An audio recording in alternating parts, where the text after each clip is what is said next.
Hey, it's John and Mike, brew-dudes.com. We have another SMaSH beer for you. SMaSH beer. SMaSH beer. And this is also from Yakima Valley Hops. It's Australian Enigma Hops, or AU Enigma Hops. Enigma. Also from the same packet I got with all their best sellers. A 2018 harvest of the hops, 19% alpha acids, pretty strong. And because I have the 2-ounce packet and only use 1 ounce to make the SMaSH, if I can open up this packet, you can sniff the pellets right here as you're drinking that beer. They're a little strong. They're pretty strong. This is definitely stronger than the last one. Yeah, than what we had last week. So I'm gonna let this warm up a little bit. On the aroma, I'm getting a lot of oh my God, grassy, weedy aromas, which I'm not good. sure. I'm glad you're getting that. Yes, I'm like, what did I do? Because I'm gun shy. No, you'll be fine. We're gonna be up all night, talking about what you're seeing. But no, I'm getting a little some grassy aromas there on the nose.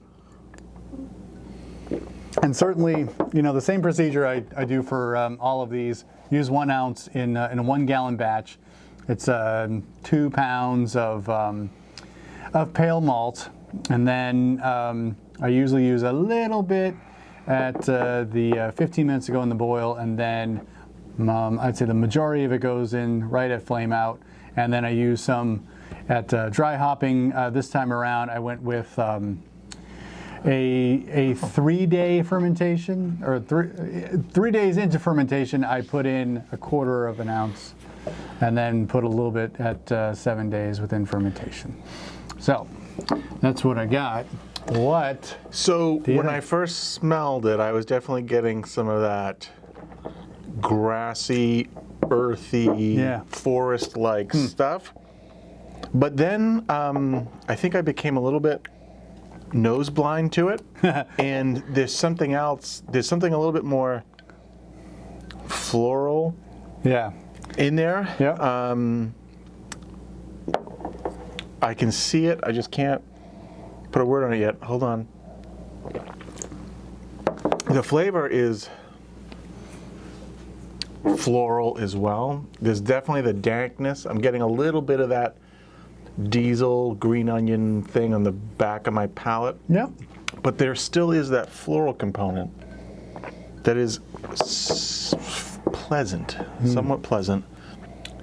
It's getting a little bit but it takes a back seat to the other stuff, but it's in there. I'm trying not to be swayed by my descriptors of the last one. When I shake it up a little bit, I get back to that grassy, earthy thing. But there's a floral component to it that's almost rose-like, just not as intense, or almost, maybe more of like it's not quite. It's almost like geraniums. I mean, so I bet there's a fair amount of geraninol in here as an oil. That's probably what it is. Those purple flowers. Lay it on me. All right. It's an Australian hop, as we've already talked about. I can definitely taste that part. It has high alpha content, as we talked about. Yeah, this one's a little bit more intense, slightly more intense. It's known for its complex fruity character, which includes raspberry. I was going to say berry. I wanted to say that really early on, but I was afraid to. Why? Don't be afraid. Go with your gut. This is a safe place? This is a safe space? This is all the people walking. We've only been doing it for 6.5 years. All right. We're safe. All right. The gloves Even are if we mess up, we just say sorry, we'll try better next time. Yep. So the fruity character includes raspberry, red currant, light tropical fruit, and Pinot Gris notes. Pinot Gris. Maybe that's the floral, what I'm describing as being floral. Yeah, but it doesn't have that. What is the white, is that Nelson? It's supposed to have that white grape thing? You don't happen to know if it's been bred against that? No, the pedigree is actually Tettnanger and a North American hop. I wonder what It the just says pedigree of North Nelson American is. hop. This is, again, coming from Yakima Valley. So yeah, it's actually on the Yakima Valley, the alpha acids, the range is 14.5 to 16.5%. So we got like a mutant strain here. Yeah, stronger than typical. It's more intense than, but it's still. I still don't think it's like super. I don't think it's standalone quality. I mean, I don't. It's not like those flavors aren't like outright screaming yes raspberry or yes. It's just that those other flavors are just sort of there. Yeah. Again, this hop might sort of lose itself with other hops. Yeah, I think the danginess will probably stick through. That's Yeah, if you want to get a mild, pleasant dankiness versus coming in with like a Simcoe. Simcoe or a Columbus or something like historical like that. Yeah. This is a pleasant way to sort of get some of that on the palate without it being too strong if you don't like that kind of thing. But yeah, I don't know. It's good. It's good, but it's not like wowing. Yeah, I was thinking Enigma would be more complex than this, and it seems like the strongest flavors I'm getting are those grassy, earthy notes you talked about.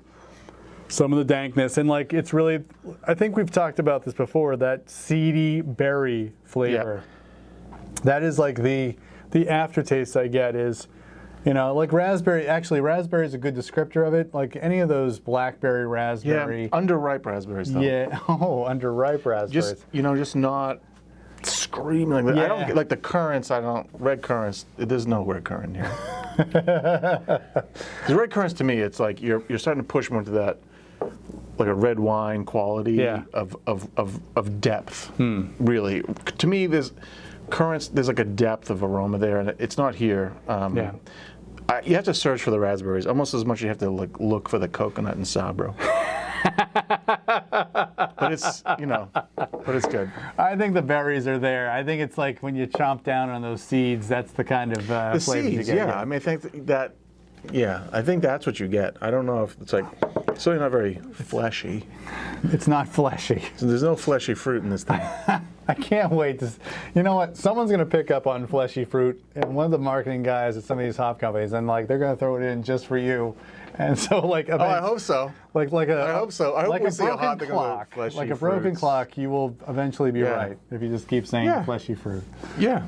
Come on, peaches and plums. Those are fleshy fruits. Those are fleshy fruits. Yeah. So this is interesting. This is just the alpha content. It's just. I'm surprised that there isn't more bitterness though. Yeah. Right. Well, that it's not. I'm also placing it at the end of the boil. I'm not really. Sure. I mean, so you avoid like a little bit when you see 19% alpha acid? Are you sort of shifting your weight a little bit, or you're just sticking with the process? Yeah, let's put it this way. Like, so with an ounce, there's like not much you can really divide it up. Yeah. For this one, I put like an eighth with 15 minutes to go in the boil just to get some flavor into it. Yeah.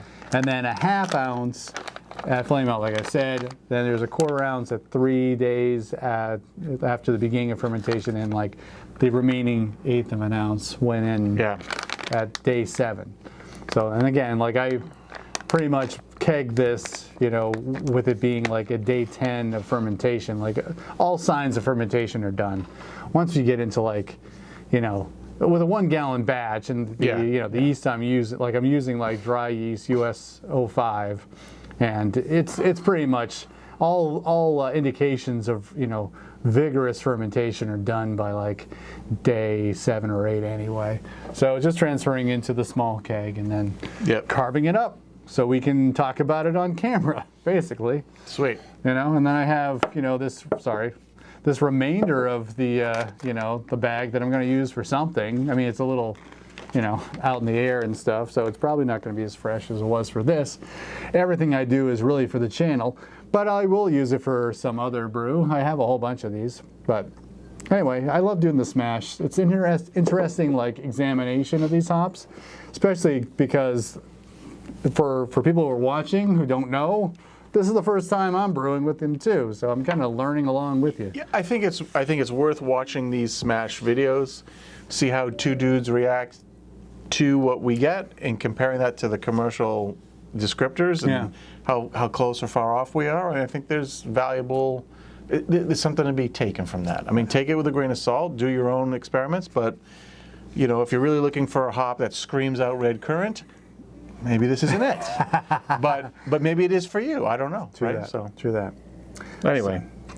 All right, well, cool. This is Enigma Hops. They're not as, mysterious as you might think, but they're certainly worth trying in one of your next brews. And certainly, if you see them, pick them up and give them a try. That's it. Great. John and Mike, brew-dudes.com. Brew on. Cheers.